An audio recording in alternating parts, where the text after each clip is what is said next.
All right, Shalom. First of all, giving all praises, glory, and honor to YAHAWAH, by Hashem, YAHAWASHI, by Hashem Kwadash. Double honors to the apostles and elders of Great Millstone. Much love, peace, and blessing to all you hopeful elect brothers out there that's pushing this truth across the four corners of the globe. This is the brother Anaba Ayashi, the G-Man sitting in the Annapolis camp, coming with another episode to get your mind right. Today we're going to be dealing with the Pope, our father, well, not our father, but their father, the Roman Catholic Church, their father, Pope Francis approves changes to the words of the Lord's Prayer, reports say. Because see, Pope Francis changed the words to the Lord's Prayer. So that's adding and taking away from the scriptures. And that's breaking the law right there. It says, get ready for a few stumbles at Christmas Mass during the Our Father, Pope Francis, during the Our Father. Okay, that's talking about the Our Father prayer. It said Pope Francis reportedly approved changes to the wording of the Lord's Prayer, also known as Our Father. Instead of saying, lead us not into temptation, Catholics will say, do not let us fall into temptation. The Guardian and Fox News reported. The Pope said he thought the English translation of the prayer was not correct. Like your words are better than the Lord's words. The Lord knew exactly how he wanted the scrolls translated and scribed. It said, it is not a good translation because it speaks of a God who induces temptation. He told Italy TV 2000 channel in 2017, per The Guardian, I am the one who falls. It's not him pushing me into temptation to then see how I have fallen. It said, a father doesn't do that. A father helps you to get up immediately. It's Satan who leads us into temptation. That's his department. Like the scripture say that YAHAWASHI tempts no man with evil. The word temptation or tempt really just means to try. You see what I'm saying? So everything we go through in this life is a test, is a trial of what? Our faith, to make us what? Stronger and harder. You see what I'm saying? Because why? The Lord is raising Israel, you Negro, Latino, and Native Americans, up as a kingdom of kings and priests and judges, man. So in order to be a righteous judge or a priest or a king, you have to know both sides of the coin, man. You have to know the good as well as the bad. Ain't that what Job said? Shall we not accept the bad as well as the good? See what I'm saying? So you gotta know both sides of the spectrum in order to be what? A righteous judge. It said the Lord's Prayer comes from the Gospels, in which YAHAWASHI, they said Jesus, but we know it's YAHAWASHI, taught his disciples the prayer. It is among the most sacred prayers in both Catholicism and Christianity overall. Though there are other translations across denominations. Francis also reportedly approved changes to the Gloria from peace on earth to people of goodwill to people of goodwill, to peace on earth, to people beloved by God. So this man think that he's the Lord, man. He think he can just change scriptures. You know what I'm saying? Now this is Deuteronomy 4:2. This is the law. It said, see that's Satan. It says, ye shall not add unto the word which I command you, neither shall ye diminish aught from it, that ye may keep the commandments of the Lord your power, which I command you.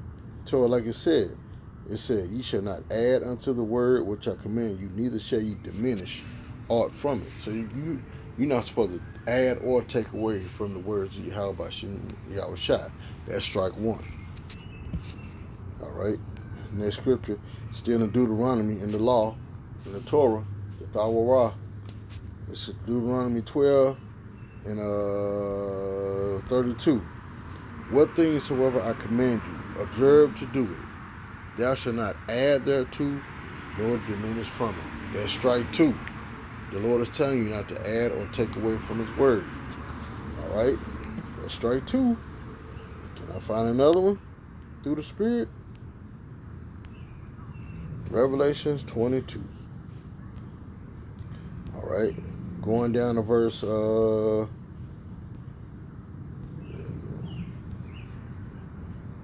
Yep, verse 18. It said, "For I testify unto every man that heareth the words of the prophecy of this book.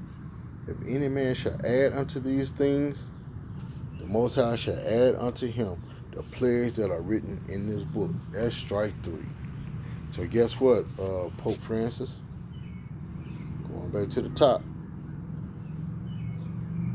What it say? 3 strikes you're out. Guess what? Been 3 strikes against you from taking away from the words of YAHAWASHI and adding to it. See what I'm saying? Your thoughts are not the Lord's thoughts. Neither is his ways your ways, man. See what I'm saying? What it say? Jeremiah 17:9. What it say? Matter of fact, I get it. I don't want to butcher it. I get it. This is Jeremiah 17 and 9.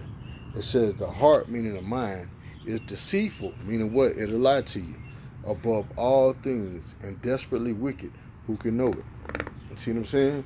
So your mind calls you to what? Be deceived, thinking that what? Oh, this is not right in the Bible. It needs to be changed. So guess what? You done brought damnation unto yourself. You see what I'm saying? You cannot be adding or taking away from the words of YAHAWASHI. Matter of fact, let me see. What is it in Psalms? Let's see. 12 and 2.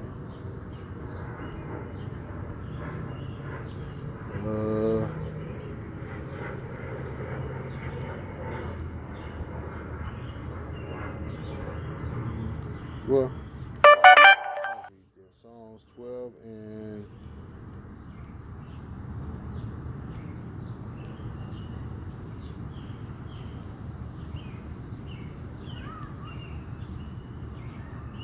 yeah, I'll read that. This is not what I'm looking for, but I'll read it through the Spirit. It said, "They speak vanity, which is nothing. Everyone with his neighbor, with flattering lips, and with a double heart." What the scripture say? "A double-minded man is unstable in all his ways." That's you, Pope Francis. Said, "Do they speak? The Lord shall cut off all flattering lips, and the tongue that speaketh proud things." That's a proud thing to say that the Lord's word is not good enough. It needs to be changed. It needs to be revised. See what I'm saying? It said, "Who have said with our tongue, we will prevail. Our lips are our own. Who is Lord over us?" That's like saying the Lord is not over you. You know what I'm saying? The Lord's words is not good enough. Here we go. Verse 6. Well, I'm going to read verse 5 on down to 6. "For the oppression of the poor, for the sighing of the needy, now will I arise, saith the Lord." Who's the poor and who's the needy? That's you Negroes, Latino, Native Americans. On this side, mainly the elect. It said, "Now will I arise, saith the Lord. I will set him in safety from him that puffeth at him." Who puffeth at Israel? You Edomites, you self-proclaimed white people. It said, "The words of the Lord," see, the words of the Lord's prayer. The words of the Lord are pure words. What does that word pure mean? All right. It says, Tahar. Isn't that Apostles Tahar name? So that means what? Tahar, pure, clean. See what I'm saying? Pure, clean, morally and ethically. See what I'm saying? So the words of the Lord are what? Pure. Meaning, Hebrew word tahar meaning what? Pure, clean, ethically and morally. Said the words of the Lord are pure words, as silver tried in a furnace of earth purified 7 times. 7 times mean what? Completion. See what I'm saying? So the Lord's words are pure. Who are you to change the words of YAHAWASHI? See what I'm saying? So 3 strikes you out. I done brought out 3 precepts through the Spirit, condemn you about adding or taking away from the Lord's words. So with that, Abba, Kwam Nasha Allah, Shalom.